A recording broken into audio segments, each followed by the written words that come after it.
आज BJP core group की बैठक होगी जिसमें आगे की रणनीति तय होगी। खबर है कि 1 या 2 जुलाई को फडणवीस सीएम पद की शपथ ले सकते हैं।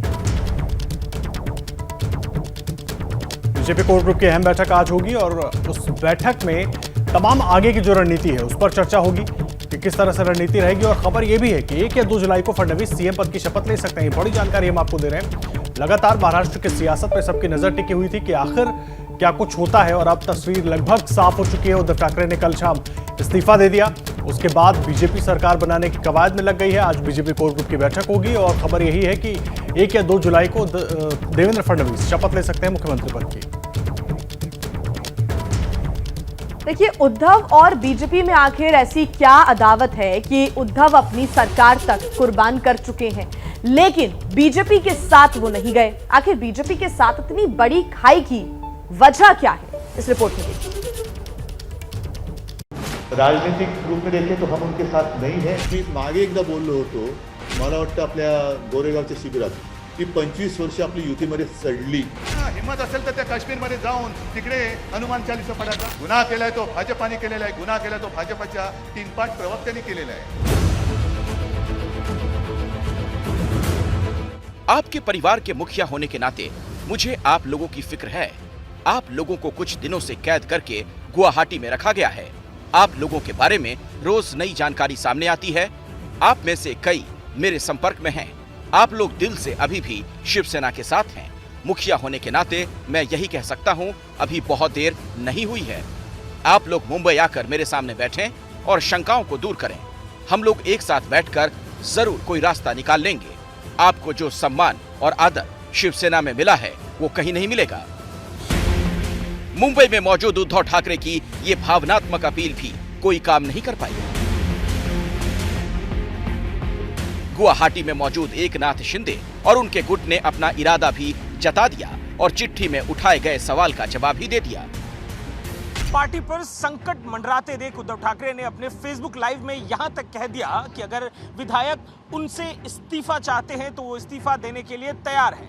महाविकास आघाड़ी से गठबंधन तोड़ना चाहते हैं तो उसके लिए भी बात कर सकते हैं। लेकिन जैसा कि शिंदे गुट चाहता है कि शिवसेना एक बार फिर बीजेपी के साथ सरकार बनाए, इसको लेकर उद्धव बिल्कुल तैयार नहीं दिखते। आखिर ऐसा क्यों है? पिछले फडणवीस सरकार के 5 साल और उसके बाद ये 2.5 साल, मतलब 7.5 साल। इन 7 सालों में उद्धव ठाकरे ने ये फैसला अकेले नहीं लिया।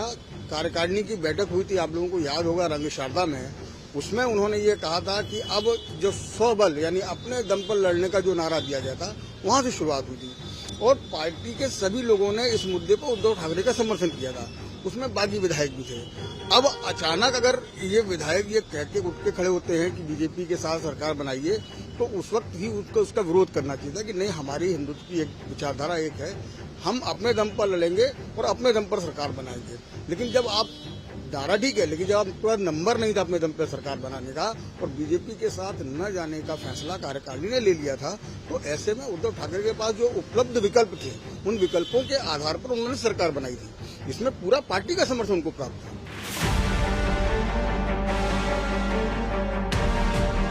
शिवसेना और बीजेपी के बीच 30 साल पुराना रिश्ता है। बाला साहेब ठाकरे के वक्त का ये रिश्ता दोनों ही तरफ से बेहद संजीदगी से निभाया गया।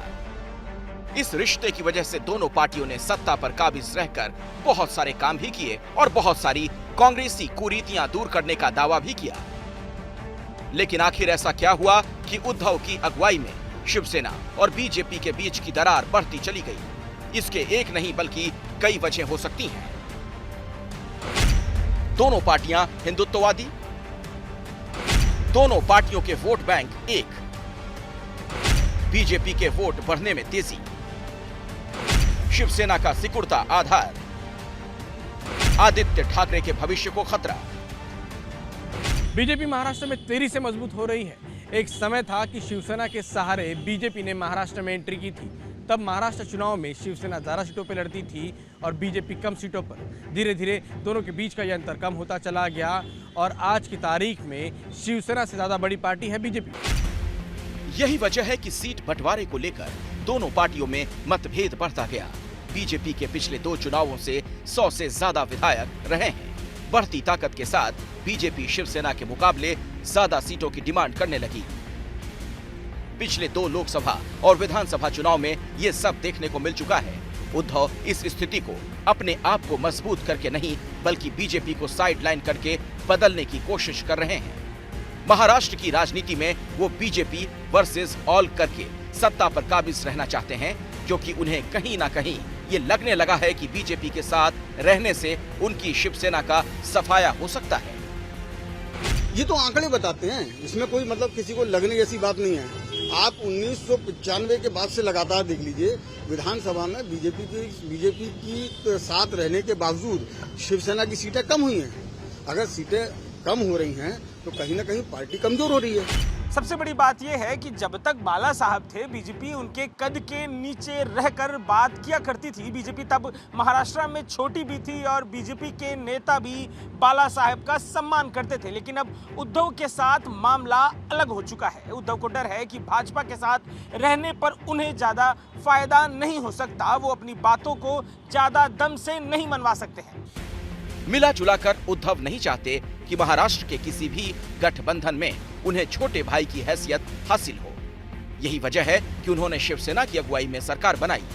भले ही गठबंधन उन्हें कांग्रेस और एनसीपी जैसे धुर विरोधियों से करना पड़ा, लेकिन मुख्यमंत्री का पद हासिल करके वो खुद को ये दिलासा देते रहे, सरकार उनकी है, वो छोटे भाई की हैसियत से शामिल नहीं। और ये सब करके उद्धव अपने बेटे आदित्य ठाकरे के भविष्य को बेहतर करने की कोशिश करते दिखाई देते हैं, जो कि उनकी नजर में बीजेपी के साथ रहकर संभव नहीं हो पाता। किसी के साथ जाने से किसी का करियर दांव पे नहीं लगता। जिसके अंदर क्षमता होती है वो अपने आप को साबित करता है। उद्धव ठाकरे अगर चाहते कि आदित्य ठाकरे, तो शिवसेना में बहुत सारे पोर्टफोलियो, शिवसेना अगर सरकार में रहेगी सिर्फ आदित्य ठाकरे मंत्री नहीं बनेंगे। हाँ, जो बागी विधायक है उनको शायद ये लग रहा था कि उद्धव ठाकरे मुख्यमंत्री हो गए, उसके बाद आदित्य ठाकरे का नंबर लग जाएगा, तो शायद वो कभी अब आगे मुख्यमंत्री बन पाएंगे नहीं बन पाएंगे, ये उनके मन के भीतर एक शंका हो सकती थी। आदित्य ठाकरे का करियर तो जिस तरीके से चलना है वो चलेगा। वो जितनी मेहनत करेंगे राजनीति में, अगर वो अपने पिता की तरह घर से बैठकर अगर राजनीति नहीं करेंगे, जनता के बीच में जाएंगे, जनता के काम करेंगे, लोगों से मिलेंगे जुलेंगे, तो उनके किसी के करियर को कोई कौन रोक सकता है। उद्धव ठाकरे जानते हैं कि बीजेपी के अलावा किसी और दल से गठबंधन करने पर उन्हें हिंदुत्व के मुद्दे पर बैकफुट पर रहना पड़ेगा। लेकिन उद्धव ठाकरे ये भी जानते हैं कि वो अब बीजेपी से बड़ी लकीर नहीं खींच सकते। ऐसे में शिवसेना में उनके खिलाफ बन रही हवा के बारे में उन्हें सोचना होगा, क्योंकि ये बगावत हिंदुत्व के नाम पर हुई है। कहीं ना कहीं यही वजह है कि उद्धव बीजेपी के खिलाफ बोल रहे हैं, बीजेपी के करीब जाने से कतरा रहे हैं।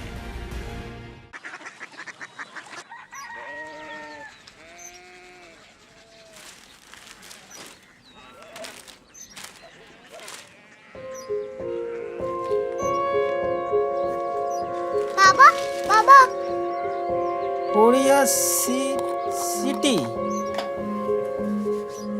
जानी ना।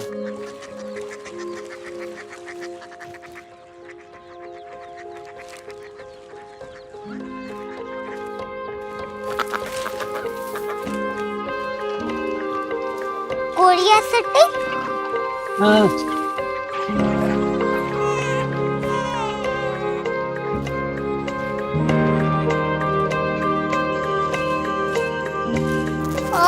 कोरिया सिटी कहाँ पे है? शहर अंग्रेजी लगे हैं।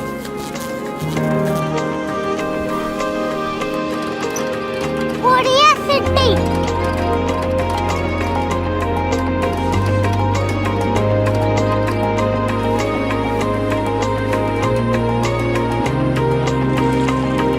वो बहुत दूर है।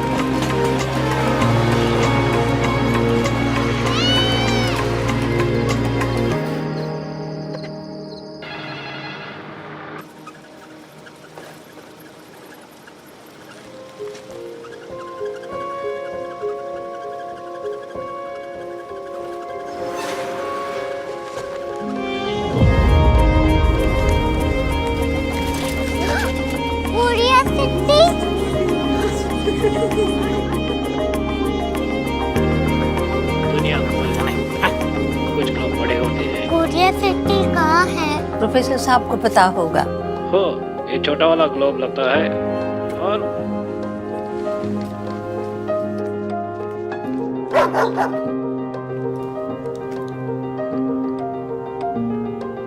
पता नहीं, मेरी बेटी से जाके मिल लो, शायद उसे मालूम हो।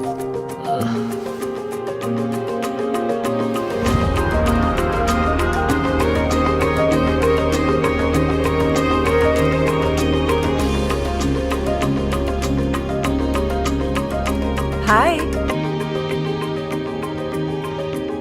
बाबा ने भेजा है। Come here. Korea city. Korea city नहीं, क्यूरियोसिटी। वो क्या? That's what brought you here? जो तुम्हें यहाँ तक ले आया। क्यूरियोसिटी।